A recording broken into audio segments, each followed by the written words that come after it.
Hello. Like, subscribe, follow, whatever you want to do. If you want to.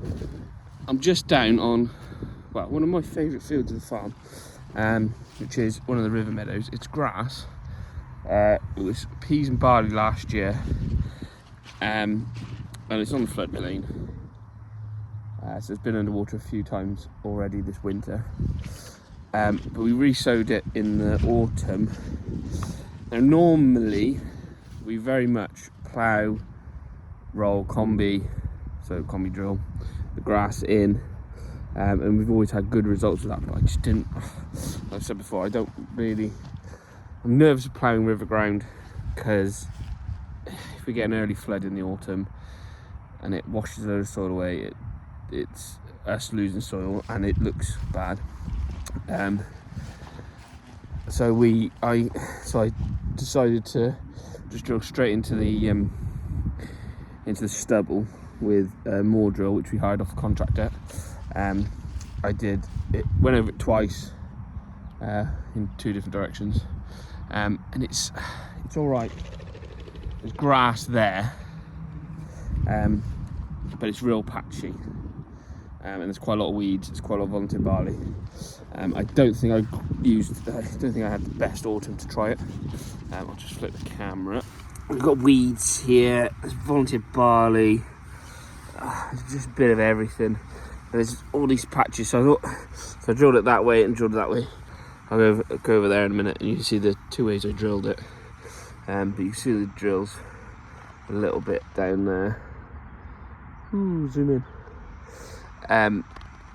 Yeah, I don't know, we'll see what it comes like, because this was underwater a week ago or a few days ago, and we'll see what it comes like. But I'm nervous that there's too many weeds down here. It's a bit too patchy. I don't think it's gonna come brilliantly.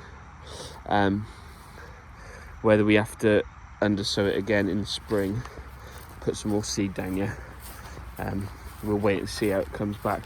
But yeah, we've got these patches where these are lower bits of the floodplain. You'd think that the field was flat looking from a distance, but it's very much not. We've got like hollows in it, and you can see the water's sat here, so it's not killed the grass. The grass will come back, I hope. It's there, but it's just really checked the grass. And you can, well, I thought you could, yeah you can.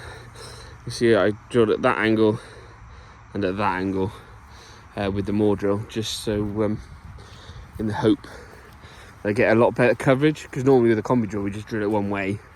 Usually that way, you should drill it one way so you get the lines of grass. So I was thinking, if I direct drill it two ways, might get a bit more use out of all that soil ever, get a better cover of plants, and therefore get more grass. So we'll wait and see what happens with that. And then in this field as well, we've got, there's three oak trees in the middle of this field. One really, really old one here. So this is actually one tree, although it's split in half. This half isn't very great. I think most of it's dead. But that's a story for another day.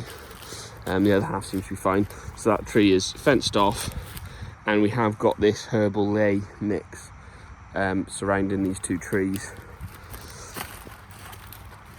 which I planted last spring, and I'm amazed at how well it's come. So there's a lot of chicory, a lot of all sorts in here, and it's brilliant.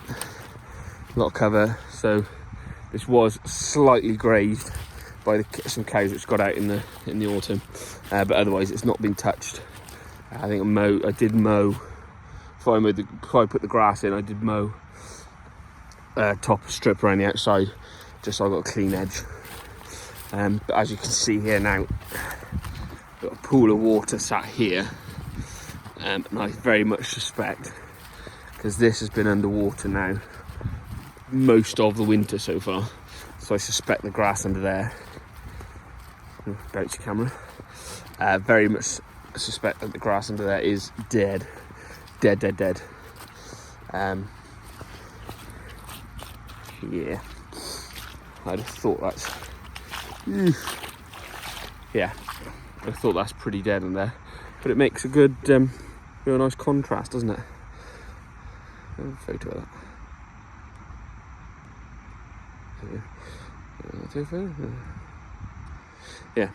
Yeah. So yeah, there's a few patches of just water where it's sat wet, when it sits lower.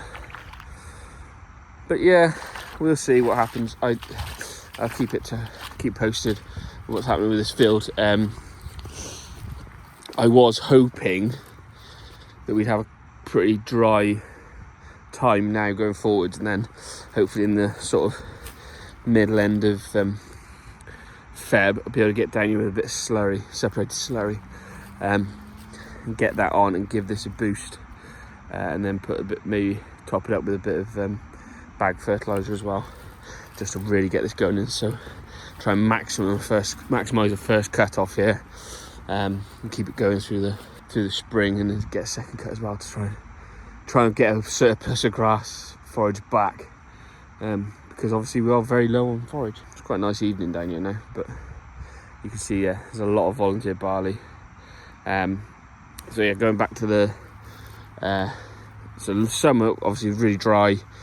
Took the peas and barley off here, left it 3 or 4 weeks, didn't have any rain, had a few volunteers and weeds and stuff come up through, and then time was getting on, and I was like, I need to get the grass in, so I sprayed off what was here, to try and have a bit of a stale seed bed.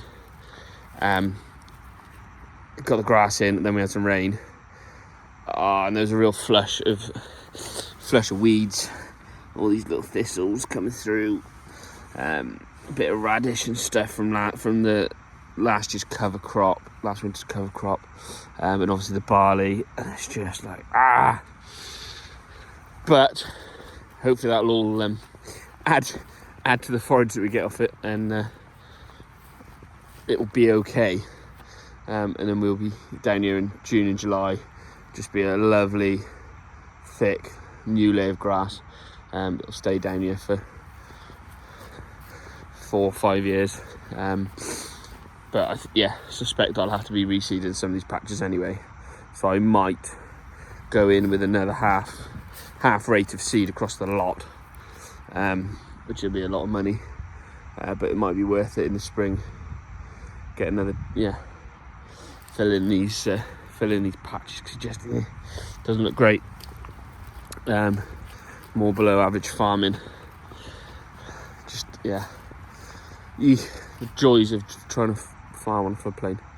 And this is why we don't grow winter crops down here, because you'd lose that would have definitely killed wheat. Over there would definitely have killed wheat. And it's just hard work. And this is the far end of this field would probably be about 1.5 miles, 2 mile walk from the robots for the cows, so we're probably not going to graze down here as much as we used to, but we will probably graze down here later in the summer, because 2 years ago we did graze this a little bit with the cows on the robots, and they did come back.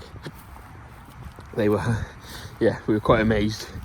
We thought we were pushing our luck a bit too much, getting them to come down here on their own, but no, they came down here and they walked back on their own, so we'll wait and see. That's just a little bit of an update of some of the reseeding we did in the autumn. Top job.